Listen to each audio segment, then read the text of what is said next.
long walks in the woods, organizing my closets, right? I won't lie, Chardonnay helped a little too.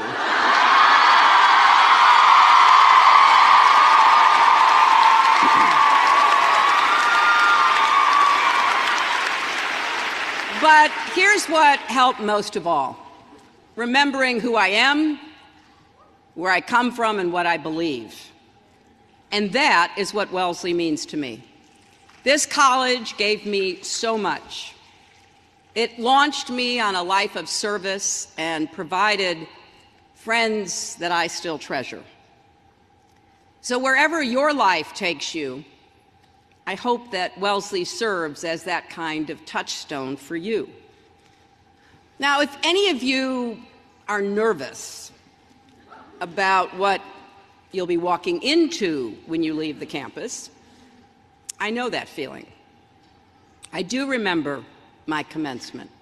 I'd been asked by my classmates to speak. I stayed up all night with my friends, the third floor of Davis,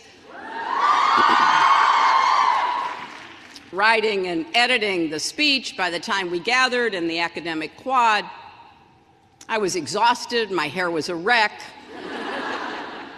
The mortarboard made it even worse. But I was pretty oblivious to all of that, because what my friends had asked me to do was to talk about our worries and about our ability and responsibility to do something about them.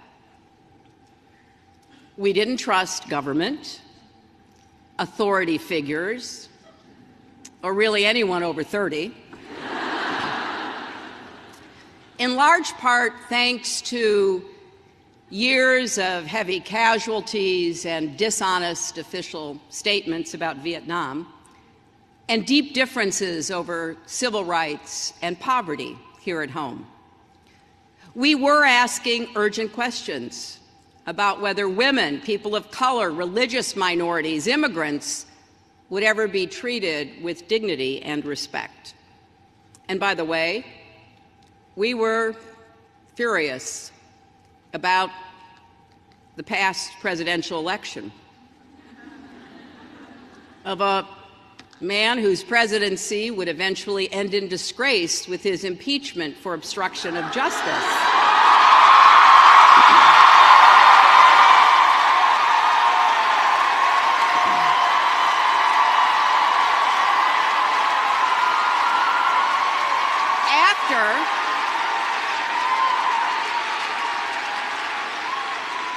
After firing the person running the investigation into him at the Department of Justice. But here's what I want you to know. We got through that tumultuous time. And once again, we began to thrive as our society changed laws and opened the circle of opportunity and rights wider and wider for more Americans. We revved up the engines of innovation and imagination. We turned back a tide of intolerance and embraced inclusion. The we who did those things were more than those in power who wanted to change course. It was millions of ordinary citizens, especially young people, who voted, marched, and organized. Now, of course, today has some important differences. The advance of technology, the impact of the internet, our fragmented media landscape make it easier than ever to splinter ourselves into echo chambers. We can shut out contrary voices, avoid ever questioning our basic assumptions.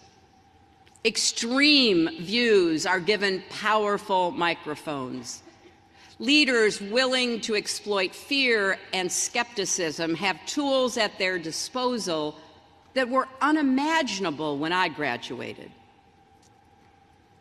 And here's what that means to you, the class of 2017. You are graduating at a time when there is a full-fledged assault on truth and reason. Just log on. Just log on to social media for 10 seconds. It will hit you right in the face. People denying science, concocting elaborate, hurtful conspiracy theories about child abuse rings operating out of pizza parlors, drumming up rampant fear about undocumented immigrants, Muslims, minorities, the poor, turning neighbor against neighbor and sowing division at a time when we desperately need unity. Some are even denying things we see with our own eyes, like the size of crowds.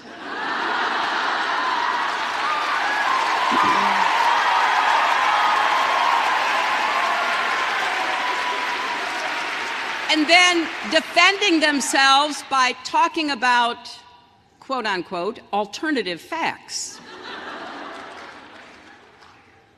But this is serious business.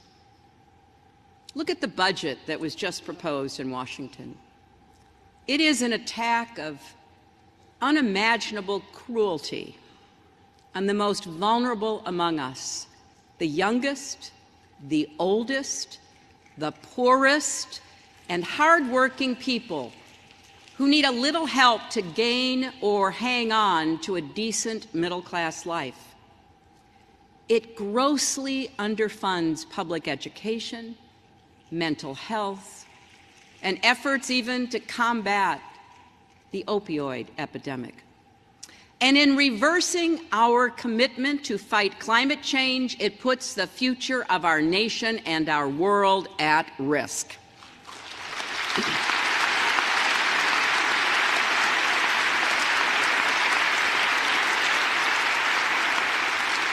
And to top it off, it is shrouded in a $1 trillion mathematical lie. Let's call it what it is. It's a con. They don't even try to hide it. Why does all this matter? It matters because if our leaders lie about the problems we face, we'll never solve them. It matters because it undermines confidence in government as a whole, which in turn breeds more cynicism and anger.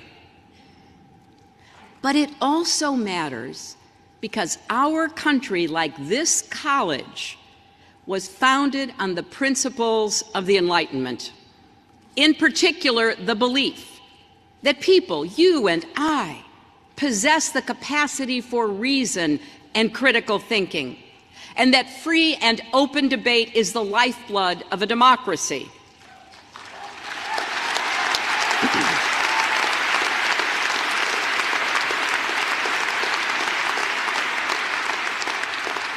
Not only Wellesley, but the entire American university system, the envy of the world, was founded on those fundamental ideals.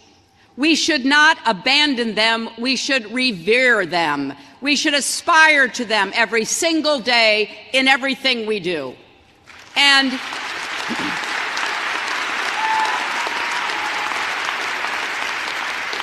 there's something else. As the history majors among you here today know all too well, when people in power invent their own facts and attack those who question them, it can mark the beginning of the end of a free society.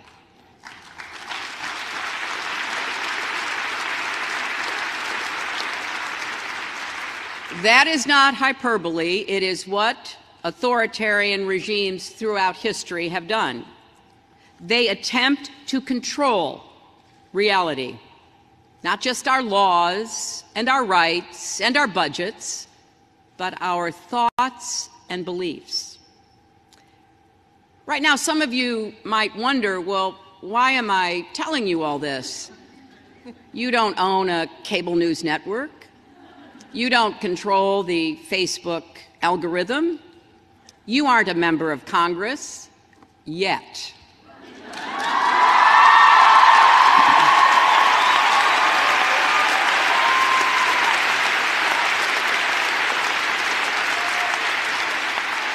Because I believe with all my heart that the future of America, indeed the future of the world, depends on brave, thoughtful people like you insisting on truth and integrity right now, every day. You didn't create these circumstances, but you have the power to change them.